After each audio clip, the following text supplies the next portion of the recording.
नमस्कार सगळ्यांना. स्वागत आहे परत एकदा सर्वांचं स्टडी विथ गुरु या आपल्या एज्युकेशनल यूट्यूब चॅनलवरती. तर MPSC ग्रुप सीची जाहिरात या ठिकाणी प्रसिद्ध झालेली आहे आणि जाहिरातीमध्ये जवळपास 1500+ तलाट्यांची जागा त्या ठिकाणी आहेत आणि या पदासाठी पूर्वपरीक्षा तुमची होणार आहे आणि त्या पूर्वपरीक्षेसाठी नेमकं कशा पद्धतीचे प्रश्न येतील किंवा ॲज एक्सपेक्टेड जो काही MPSCच्या लेवलचे प्रश्न असतील ते कसे असतील या व्हिडिओतून तुम्हाला पाहायला मिळतील आणि याच पद्धतीची तयारी तुम्हाला आजपासून सुरू करायची आहे. कारण का तुमचे पेपर जवळपास अवघ्या 2 महिन्यामध्ये त्या ठिकाणी होणार आहेत. ऑफिशियल एक्झाम डेटसुद्धा त्यांनी प्रकाशित वगैरे केलेली आहे जाहिरातीमध्ये. त्यासोबत अभ्यासक्रम सर्व काही मी टेलिग्रामला अपडेट दिलेलं आहे. टेलिग्राम वगैरे ज्यांनी जॉईन केलं नसेल सो टेलिग्राम जॉईन करून घ्या. त्या ठिकाणी जे काही आवश्यक अपडेट असतील ते सर्व तुम्हाला त्या ठिकाणी प्रोव्हाइड केले जातील. सो टेलिग्रामची लिंक खाली दिलेली आहे. तर पाहूयात पहिला प्रश्न. पगारी तत्वावर तलाठी नेमण्याची सुरुवात कोणी केली? तर लक्षात ठेवा, जे काही पगारी तत्वावर तलाठी नेमण्याची सुरुवात जी आहे ती सगळ्यात पहिली मध्ययुगीन भारतामध्ये जो काही शासक होता याचं नाव होतं शेरशाह सुरी. यांच्या कालखंडापासून या ठिकाणी महसूल खात्यामध्ये सुधारणा केल्या गेल्या आणि तेव्हापासून जे आहे ते पगारी तत्वावर तलाठी हे पद त्या ठिकाणी अस्तित्वात आलं असं तुम्ही म्हणू शकता.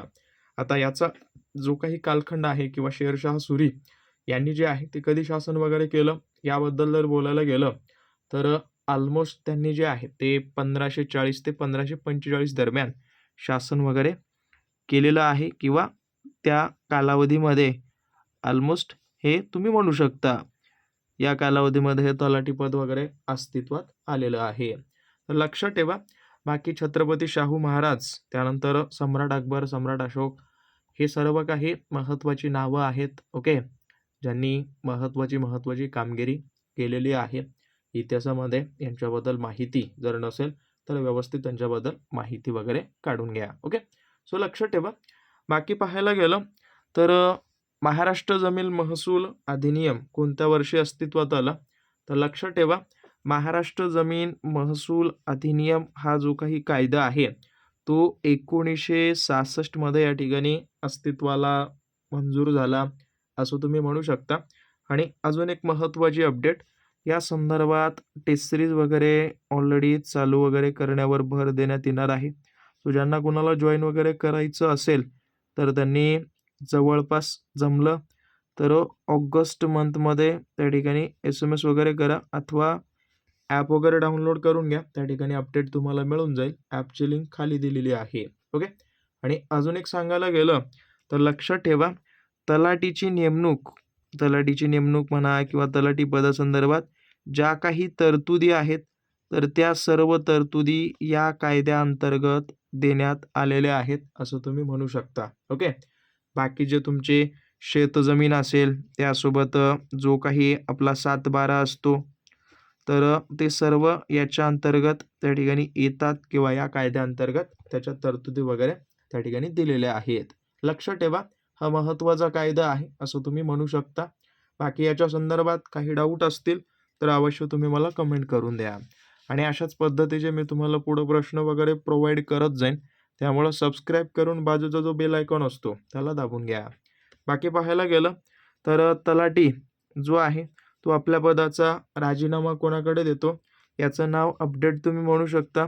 लक्षात ठेवा, तलाठ्याला नवीन नाव देण्यात आलेलं आहे ग्राम महसूल अधिकारी. ओके, तर हे जे आहे ते स्पेशली करून कुणाला राजीनामा देतात तर हे पाहायला गेलं तर तहसीलदार यांना जे आहे ते आपला राजीनामा या ठिकाणी देऊ शकतात. त्यासोबत त्यांचा जो काही रजेचा अर्ज वगैरे असेल ते त्यांच्याकडं प्रोव्हाइड करतात. आलं का लक्षात?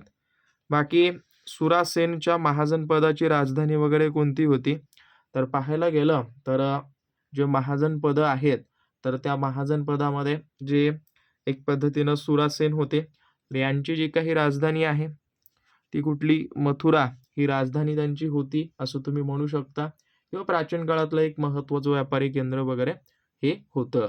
बाकी पाहायला गेलं तर लक्षात ठेवा, काशी हे महाजन पद आहे आणि या महाजन पदाची जी काही राजधानी आहे त्या राजधानीचं नाव होतं वाराणसी. ओके, लक्षात ठेवा.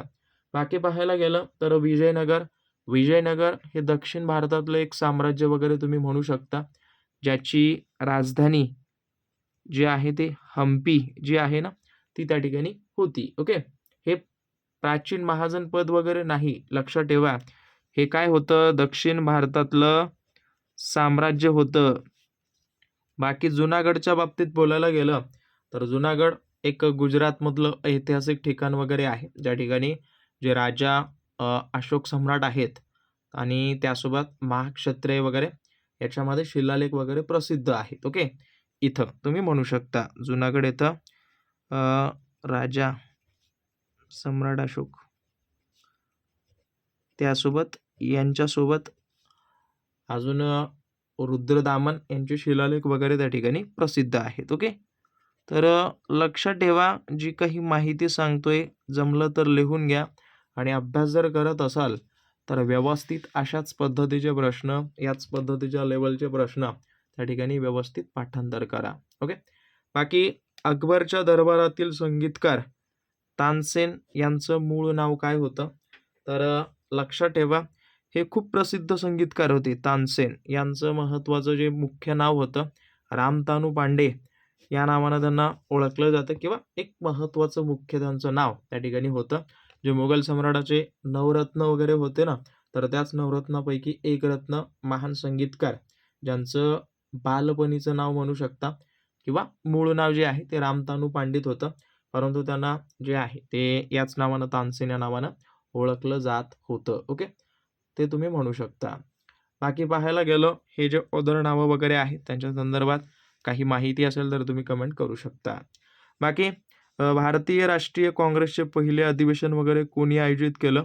तर काँग्रेसची जी काही स्थापना आहे ती ऑलमोस्ट पाहायला गेलं तर 1885 मध्ये झालेली आहे आणि याच काँग्रेसचं पहिलं अधिवेशन ॲलन ह्यूम यांनी जे आहे ते आयोजित वगैरे केलेलं होतं, किंवा जे काही इंडियन नॅशनल काँग्रेस आहे या पक्षाची स्थापना ऑलमोस्ट 28 डिसेंबर 1985 मध्ये, 1885 मध्ये झालेली आहे.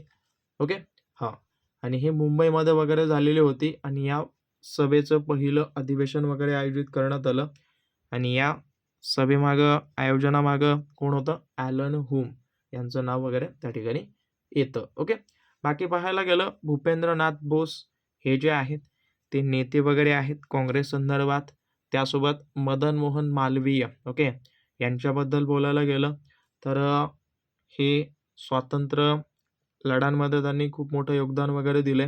त्यासोबत शिक्षण तज्ज्ञ, त्यासोबत काँग्रेसचे वरिष्ठ व अध्यक्ष वगैरे ते राहिलेले आहेत असं तुम्ही म्हणू शकता. त्यासोबत यांचं नाव सत्यमेव जयते नावाचं जे काही घोषवाक्य आहे ते प्रचलित करण्यासंदर्भात सुद्धा आहे असं तुम्ही म्हणू शकता. ओके. बाकी अल्फ्रेड वेब हे ब्रिटिशचे होते, परंतु ऑलमोस्ट बघायला गेलं तर 1894 मध्ये जे काही काँग्रेसचं अधिवेशन भरलेलं होतं कुठं? मद्रासला. तर या ठिकाणी काय केलं, अधिवेशनाचं अध्यक्षपद वगैरे भूषविलेलं आहे. तर हेही थोडंसं माहिती असू द्या. बाकी पाहायला गेलं, हा सत्तेदरम्यान शेरशाह सुरी यांच्या सत्तेदरम्यान पारगाना, तर पाहायला गेलं तर परगण्यामध्ये महत्त्वाचं जे हा जो काही आहे तो स्पेशली करून पाहायला गेलं तर याच्यामध्ये मुन्सिफ, ओके, मुन्सिफच्या असं तुम्ही म्हणू शकता. ओके.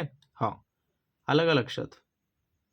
म्हणजे परगण्यामध्ये काय येतं बघा, एक पद्धतीनं जो एक भाग आहे ज्याच्यामध्ये काय असतं, एक प्रकारे दिवाणी म्हणा, त्यासोबत जे काही न्याय प्रणाली वगैरे असते,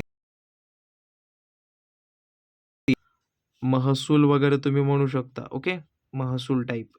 तर तो कोणाच्या नियंत्रणाखाली वगैरे होता? तर बघायला गेलं तर याच्यामध्ये हे मुन्सिफ यांच्याखाली वगैरे होतं असं तुम्ही म्हणू शकता आणि ते ॲड वगैरे करा. बाकी पाहायला गेलं तर अदर जे काही ऑप्शन वगैरे असतील, जसं की हे तर माहिती असेल, सिकंदर हे एक व्यक्तीचं नाव, जे की एक पद्धतीनं सिकंदर लोधी वगैरे ते ते राजा वगैरे राहिलेले आहेत. ओके. ते तुम्ही म्हणू शकता. बाकी पाहायला गेलं तर अमील बघायला गेलं तर लक्षात ठेवा या परगण्यामधला महसूल गोळा करणारा जो काही व्यक्ती होता, महसूल गोळा करणारा एक प्रकारचा अधिकारी तुम्ही म्हणू शकता. त्याला त्या ठिकाणी या नावानं ओळखलं जातं. ओके. किंवा हा होता असं तुम्ही म्हणू शकता. ओके.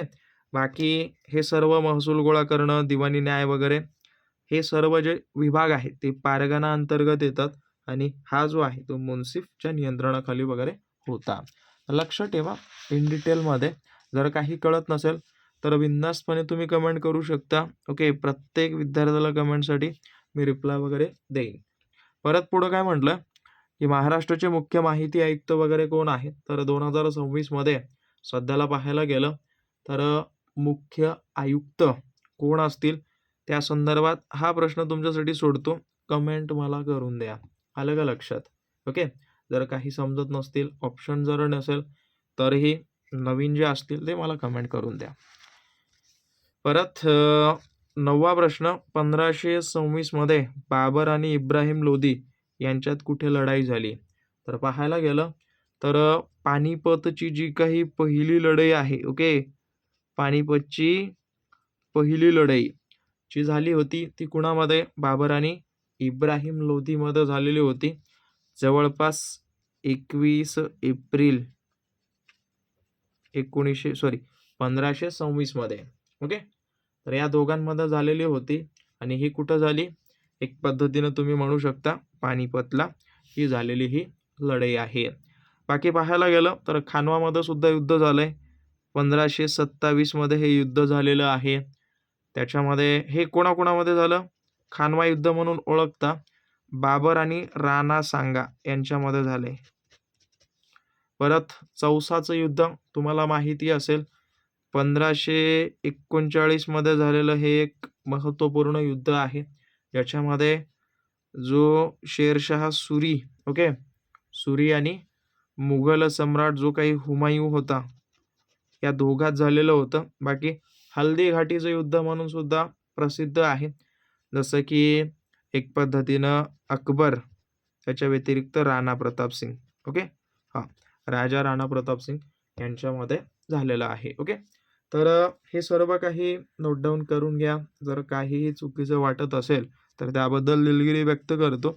बट अवश्य मला निदर्शनास आणून द्या. सहसा तरी सर्व काही अचूकच देण्याचा प्रयत्न केलाय. पण जरीही कुठेही चुकी वगैरे झाली तर अवश्य मला कळवा आणि याच टाईपचे प्रश्न वगैरे मी अपलोड करत जाईन. सो बिनधास्तपणे आपल्या या चॅनलला सगळ्यांनी सबस्क्राईब करायचं आहे. बाकी काही कळालं नसेल अवश्य मला विचारा. कमेंट बॉक्स तुमच्यासाठी ओपन आहे. बाकी तुम्हाला भेटतो पुढच्या भागामध्ये अशाच महत्त्वपूर्ण प्रश्नांसोबत.